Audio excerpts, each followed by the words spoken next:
ஏசாயா 28 அதிகாரம். எப்பிராயிமுடைய வெறியரின் பெருமையான கிரீடத்துக்கு ஐயோ! மதுபானத்தால் மயக்கமடைந்தவர்களின் செழிப்பான பள்ளத்தாக்குடைய கொடுமுடியின் மேலுள்ள அலங்கார ஜோடிப்பு வாடிப்போகும் புஷ்பமே.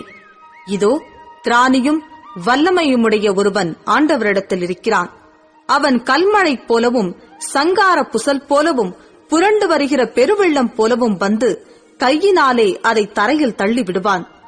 எப்பிராயிமுடைய வெறியரின் பெருமையான கிரீடம் காலால் மிதித்துப் போடப்படும். செழிப்பான பள்ளத்தாக்குடைய கொடுமுடியின் மேலுள்ள அலங்கார ஜோடிப்பாகிய வாடிய புஷ்பம் பருவ காலத்துக்கு முன் பழுத்ததும் காண்கிறவன் பார்த்து அது தன் கையில் இருக்கும்போதே விழுங்குகிறதுமான முதல் கனியைப் போல இருக்கும். அக்காலத்திலே சேனைகளின் கர்த்தர் தமது ஜனத்தில் மீதியானவர்களுக்கு மகிமையான கிரீடமாகவும் அலங்காரமான முடியாகவும் நியாயம் விசாரிக்க உட்காருகிறவனுக்கு நியாயத்தின் ஆவியாகவும் யுத்தத்தை அதன் வாசல் மட்டும் திருப்புகிறவர்களின் பராக்கிரமமாகவும் இருப்பார். ஆனாலும் இவர்களும் திராட்சை ரசத்தால் மயங்கி மதுபானத்தால் வழி தப்பிப் போகிறார்கள். ஆசாரியனும் தீர்க்கதரிசியும் மதுபானத்தால் மதிமயங்கி திராட்சை ரசத்தால் விழுங்கப்பட்டு சாராயத்தினால் வழி தப்பி தீர்க்க தரிசனத்தில் மோசம் போய் நியாயம் தீர்க்கிறதில் இடறுகிறார்கள். போஜன பீடங்கள் எல்லாம் வாந்தியினாலும் அசுத்தத்தினாலும் நிறைந்திருக்கிறது.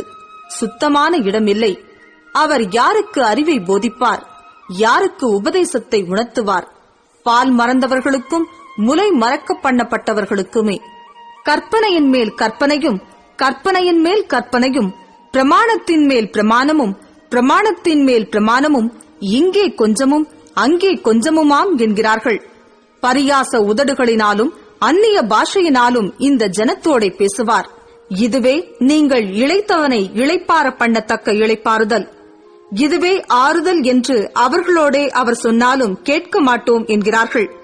ஆதலால் அவர்கள் போய் பின்னிட்டு விழுந்து நொறுங்கும்படிக்கும் சிக்குண்டு பிடிபடும்படிக்கும் கர்த்தருடைய வார்த்தை அவர்களுக்கு கற்பனையின் மேல் கற்பனையும் கற்பனையின் மேல் கற்பனையும் பிரமாணத்தின் மேல் பிரமாணமும் பிரமாணத்தின் மேல் பிரமாணமும் இங்கே கொஞ்சமும் அங்கே கொஞ்சமுமாக இருக்கும்.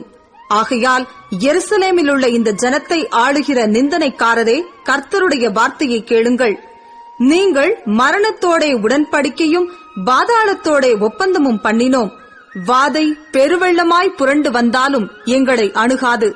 நாங்கள் பொய்யை எங்களுக்கு அடைக்கலமாக்கி மாயையின் மறைவிலே வந்து அடைந்தோம் என்கிறீர்களே. ஆதலால் கர்த்தராகிய ஆண்டவர் உரைக்கிறதாவது: இதோ அஸ்திபாரமாக ஒரு கல்லை நான் சீயோனிலே வைக்கிறேன். அது பரீட்சிக்கப்பட்டதும் விலையேறப் பெற்றதும் திட அஸ்திபாரம் உள்ளதுமான மூலைக்கல்லாயிருக்கும். விசுவாசிக்கிறவன் பதறான். நான் நியாயத்தை நூலும் நீதியை தூக்கு நூலுமாக வைப்பேன். பொய் என்னும் அடைக்கலத்தை கல்மழை அழித்துவிடும். மறைவிடத்தை ஜலப்பிரவாகம் அடித்துக் கொண்டு போகும். நீங்கள் மரணத்தோடு செய்த உடன்படிக்கை விருதாவாகி நீங்கள் பாதாளத்தோடு செய்த ஒப்பந்தம் நிற்காதே போம். வாதை புரண்டு வரும்போது அதன் கீழ் மிதிக்கப்படுவீர்கள். அது புரண்டு வந்த மாத்திரத்தில் உங்களை அடித்துக் கொண்டு போம். அது நாள்தோறும் இரவும் பகலும் புரண்டு வரும். அதை பற்றி பிறக்கும் செய்தியை கேட்பதும் சஞ்சலத்தை உண்டாக்கும்.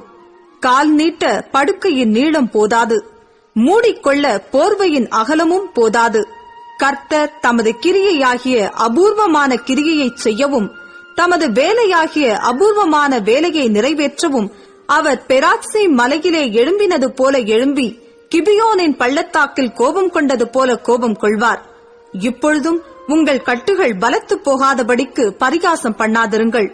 தேசம் அனைத்தின் மேலும் நிர்ணயிக்கப்பட்ட சங்காரத்தின் செய்தியை சேனைகளின் கர்த்தராகிய ஆண்டவராலே கேள்விப்பட்டிருக்கிறேன். செவி கொடுத்து என் சத்தத்தை கேளுங்கள். நான் சொல்வதை கவனித்துக் கேளுங்கள். உழுகிறவன் விதைக்கிறதற்காக நாள்தோறும் உழுகிறதுண்டோ? தன் நிலத்தை கொத்தி நாள்தோறும் பரம் படிக்கிறதுண்டோ?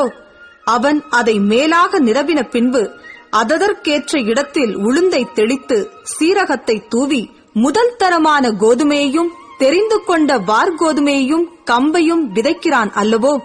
அவனுடைய தேவன் அவனை நன்றாய் போதித்து அவனை உணர்த்துகிறார். உளுந்து தூலத்தாலே போரடிக்கப்படுகிறதில்லை. சீரகத்தின் மேல் வண்டிலின் உருளை சுற்ற விடப்படுகிறதும் இல்லை. உளுந்து கோலினாலும் சீரகம் மிலாற்றினாலும் அடிக்கப்படும். அப்பத்துக்கு தானியம் இடிக்கப்படும். இடைவிடாமல் அவன் அதை போரடிக்கிறதில்லை. அவன் தன் வண்டிலின் உருளையால் அதை நசுக்குகிறதும் இல்லை, தன் குதிரைகளால் அதை நொறுக்குகிறதும் இல்லை. இதுவும் சேனைகளின் கர்த்தராலே உண்டாகிறது. அவர் ஆலோசனையில் ஆச்சரியமானவர், செயலில் மகத்துவமானவர்.